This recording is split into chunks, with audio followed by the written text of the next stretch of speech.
안녕하세요. 잡시광입니다. 오늘 영상은 사이버 외교사절단 반크의 요청에 의해 제작된 영상입니다. 반크의 의미 있는 활동을 응원하는 마음에서 이번에도 마찬가지로 대가 없이 무료로 영상을 제작했습니다. 따라서 유료 광고 포함 태그는 달지 않았습니다.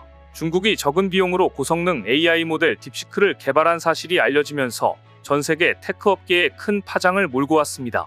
하지만 사용자의 키보드 습관까지 파악하는 등 과도한 정보 수집으로 논란을 빚었는데요. 중국에서 개발한 생성형 딥시크는 시진핑 위생일을 알려달라거나 시진핑이 누구인지 설명해달라고 요청하면 문자 그대로 고장이 나고 오작동합니다. 중국 정부의 검열을 받기 때문입니다. 그러자 미국 기업 퍼플렉시티는 테난먼 사건 등 중국의 검열을 무력화하는 방향으로 훈련시킨 딥시크 R1 1776 버전 오픈소스로 공개해버렸습니다. 퍼플렉시티의 딥시크에서 시진핑 주석에 대해 질문하면 망설임 없이 민감한 신장, 위구르 지역의 인권 문제와 독재자라는 답변을 하고 천안문 사태에 대해 질문하면 관련 내용을 줄줄이 언급합니다. 이렇게 되면 딥시크의 오픈소스를 공개한 중국 기업 입장에서는 정말 난감해집니다. 또한 퍼플렉시티는 모든 데이터 처리는 미국 내 서버에서만 진행한다. 해외 전송은 일절 이루어지지 않는다. 이용자와 모든 상호작용은 미국 기반 인프라 내에서 완벽하게 보호된다고 강조해 중국 딥시크가 불러온 개인정보와 데이터 유출의 문제점을 정면으로 꼬집었습니다. 중국 딥시크에 대해 결정타를 날린 곳은 다름 아닌 한국입니다. 전 세계 각국이 눈치를 보고 있을 때 한국이 가장 먼저 딥시크를 막아버렸습니다. 한국개인정보보호위원회는 중국 AI 모델 딥시크가 사용자 정보를 중국 소셜미디어 틱톡 모회사인 바이트댄스에 넘긴 사실이 확인되자 한국은 딥시크 앱 다운로드를 전면 중지시켰습니다. 세계 최초입니다. 틱톡을 운영하는 중국의 바이트댄스로 딥시크 사용자 정보가 전달되고 있는 것을 직접 확인한 것입니다. 딥시크가 바이트댄스에 어떤 정보를 얼마나 많이 왜 넘겼는지는 확인되지 않았지만 국내 개인정보보호법상 제3자에게 정보를 제공할 경우 처리 방식과 수집 목적을 구체적으로 알리고 동의를 받아야 하는데 딥시크가 이를 준수하지 않은 것입니다. IT 강국인 한국에서 딥시크를 막아버린 파급 효과는 컸습니다. 한국에서 딥시크 앱 다운로드 금지 사실이 알려지자마자 고작훈 중국 외교부 대변인은 정례 브리핑에서 중국 정부는 일관되게 중국 기업의 한국 입법규를 엄격히 준수할 것을 요구해왔다 성명까지 냈으나 이미 때는 늦었습니다. 한국이 딥시크 다운로드를 중단시키자 딥시크의 일일 활성 사용자가 20만 명대에서 3만 명대로 확 줄어든 것으로 나타났습니다. 업계에선 서비스 중단 조치를 둘러싼 후폭풍이 장기화될 경우 딥시크가 한국 서비스 자체를 포기할 가능성도 있다는 전망이 나오고 있는데요. 이처럼 세상에 나온 지 한 달도 채 되지 않아 딥시크 이용자 이탈이 본격화된 이유는 결국 그들이 자초한 보안성 때문입니다. 특히 딥시크가 사용자 키보드 입력, 위치, 메시지 등 민감한 데이터를 상당량 수집하는 것으로 알려지면서 논란이 커졌습니다. 한국이 철퇴를 내리자 부랴부랴 딥시크 측이 일부 조항을 수정해 키보드 입력 패턴 등 항목을 삭제했지만 데이터 처리 방침, 서버 위치, 보관 기간 등이 여전히 모호한 상태입니다. 현재 신규 다운로드가 막혀있는 상황에서 기존 이용자들도 개인정보 유출 우려로 서비스를 이탈하는 분위기입니다. 딥시크는 분명 보안 외에도 더 심각한 문제가 있습니다. 보안과 개인정보 유출도 문제지만 객관적인 사실 기반으로 학습되어야 할 AI가 중국의 유리한 방향으로 편향된 내용을 학습하고 이를 전파하고 있기 때문입니다. 이걸 과연 인공지능이라고 부를 수 있을까요? 딥시크는 한국의 역사와 문화를 왜곡되게 전파하고 있어 더욱더 큰 문제를 낳고 있습니다. 특히 한국의 고구려, 발해를 빼앗고자 호시탐탐 노리고 있는 중국은 이번에 개발한 인공지능 딥시크를 통해 본격적으로 한국과 관련된 역사 문화에 대해 진실을 왜곡해서 알리는 데 활용하고 있습니다. 딥시크는 정말 심각한 수준이지만 세계적인 인공지능 플랫폼인 챗GPT, 코파일럿 등에서도 한국 역사에 대한 왜곡이 존재합니다. 기본적으로 중국에서 배포한 잘못된 사실이 너무 많이 전파되어 있기 때문입니다. 사이버 외교사절단 반크가 조사한 바에 의하면 먼저 독도, 경복궁, 석굴암 같은 소중한 우리 유산들이 부정확한 이미지로 소개되거나 왜곡되고 있었습니다. 생성형 AI 플랫폼에서 독도를 검색하면 독도와 서도로 구성된 실제 독도와는 거리가 먼 작은 섬들로 구성된 잘못된 이미지가 나오고 있었습니다. 빙, 챗GPT, 코파일럿 등이 모두 잘못되어 있었습니다.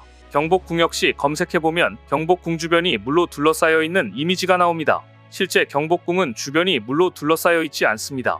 물로 둘러싸인 이미지는 어이없게도 오사카성의 이미지입니다. 코파일럿 AI에서도 마찬가지입니다. 석굴암을 검색하면 불상이 동굴 밖에 있는 것으로 나옵니다. 하지만 불상은 동굴 안에 있습니다. 한복도 AI는 한국의 전통 한복 대신 이상한 디자인의 그림들을 올려놓고 이를 한복이라고 소개하고 있습니다. AI가 한국의 역사적 장소들도 한국의 문화도 제대로 인식하지 못하고 있는 것입니다. 더구나 2024년 12월 출시된 딥시크 AI는 고구려와 발해의 역사, 김치와 단오절이 기원, 추석의 문화적 정체성 등 다양한 주제에서 중국 중심의 역사 해석을 답변으로 제공하며 논란을 일으키고 있습니다. 특히 한국어와 중국어로 동일한 질문을 했을 때 답변 내용이 달라지는 등 언어에 따라 역사적 사실을 선택적으로 왜곡하는 문제가 확인되었습니다. 예를 들어 딥시크 AI에 고구려와 발해는 어느 나라의 역사인가를 중국어로 질문했을 때 고구려와 발해는 중국의 고대 역사에 속한다는 답변을 내놓았습니다.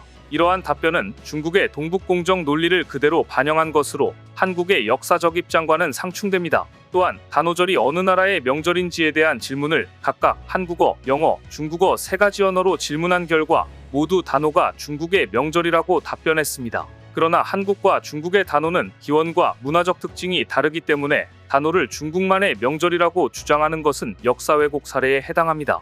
더구나 강릉 단오제는 한국 단오의 독창성을 인정받아 2005년 유네스코 인류 무형문화유산으로 등재된 바 있습니다. 또한 한국어, 영어, 중국어로 만리장성의 길이를 질문하면 모든 언어에서 만리장성의 길이가 약 2만 킬로미터라고 답변했습니다.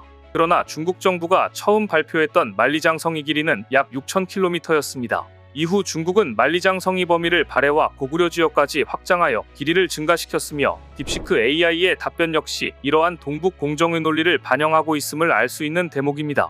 한국의 대표적인 명절 추석 역시 역사 왜곡을 피할 수 없었습니다. 한국어와 영어로 질문했을 때는 추석이 한국의 전통 명절이라고 답했지만 중국어로 질문했을 때는 추석이 중국의 전통 명절이라는 답변을 내놓았습니다. 챗GPT에서는 한글을 불명확한 한자로 표현하거나 수원 화성을 중국 만리장성에서 영향을 받은 것처럼 묘사한 사례도 발견됐습니다. 코파일럿에서도 백두산을 일본 의탑으로 묘사하거나 김치를 빨간 조각들이 섞여있는 갈색 국수로 표현했습니다. 한국의 전통 탈춤을 아프리카 문화의 자울리와 유사하게 묘사한 사례도 있었습니다. 팁AI 역시 태권도, 한국이란 텍스트에서 태권도와는 다른 스포츠를 일본 국기를 배경 삼아 이미지를 묘사해 자칫 일본이 원조인 양 오해를 불러올 수 있었습니다. 또 한국 태극기를 잘못된 영상으로 그린 경우도 확인됐습니다. 우리가 이러한 역사 왜곡을 방치하면 어떻게 될까요? 사이버 외교사절단 반크는 왜곡된 한국의 역사와 문화가 글로벌 AI 시스템을 통해 확산될 위험이 크며 이를 어떻게 해서든 막아야 한다고 생각합니다. 따라서 반크는 이 문제를 해결하기 위해 앞으로 AI의 역사 왜곡 문제를 공론화시켜 국가정책 제안 플랫폼 울림을 통한 문화체육관광부, 외교부, 국가유산청에 정책 제안을 할 것이며 아울러 우리 정부에게 AI의 역사 왜곡에 대해 강력한 대응을 촉구하고 콘텐츠를 평가하는 운동을 펼칠 계획입니다. 또 SNS상에서 AI 역사 왜곡 알리기 등을 여러 방면으로 전개해 나갈 예정입니다. 반크의 박기태 단장은 AI가 생성하는 정보는 방대한 데이터와 알고리즘을 기반으로 하기에 일단 왜곡된 정보가 퍼지면 바로잡기가 어렵다. 딥시크 AI의 역사 왜곡은 단순한 실수가 아니라 AI를 이용한 새로운 형태의 문화 침탈이다. 전 세계가 AI 시대를 맞이하는 가운데 우리는 AI가 잘못된 역사인식을 확산하는 도구로 사용되지 않도록 강력히 대응해야 한다고 강조했습니다. 생성형 AI의 급속한 성장으로 왜곡된 한국의 문화유산 정보가 빠르게 확산하면서 한국의 영토와 역사, 문화주권에 대한 심각한 위협이 발생하고 있는데요. 이제는 AI를 통한 한국 바로 알리기를 넘어서 세계에서 한국의 국가 브랜드를 높이기 위한 선제적인 국가 홍보가 필요한 시점입니다. 이런 시점에서 반크는 잡시광과 함께 생성형 AI상에서 한국을 바로 알리는 AI 대한민국 홍보대사를 찾는 캠페인을 시작합니다. 이 캠페인은 국민 한 명 한 명이 인공지능에 한국 관련 질문을 하고 오류가 나오면 내용을 수정하여 올바른 사실을 AI에 건의하는 것입니다. 잡시광 구독자 여러분들께 부탁드립니다. 반크의 AI 대한민국 홍보대사로 활동해 주시기 바랍니다. 이것이야말로 지금 한국의 역사를 왜곡하는 인공지능에 맞서 우리가 해야 할 일입니다. 반크가 만든 영상은 링크를 걸어두겠습니다. 이를 참고해 여러분의 많은 동참과 SNS 공유 부탁드립니다. 오늘 준비한 소식은 여기까지입니다. 댓글을 통한 여러분들의 많은 의견 기다리겠습니다. 시청해주셔서 감사합니다.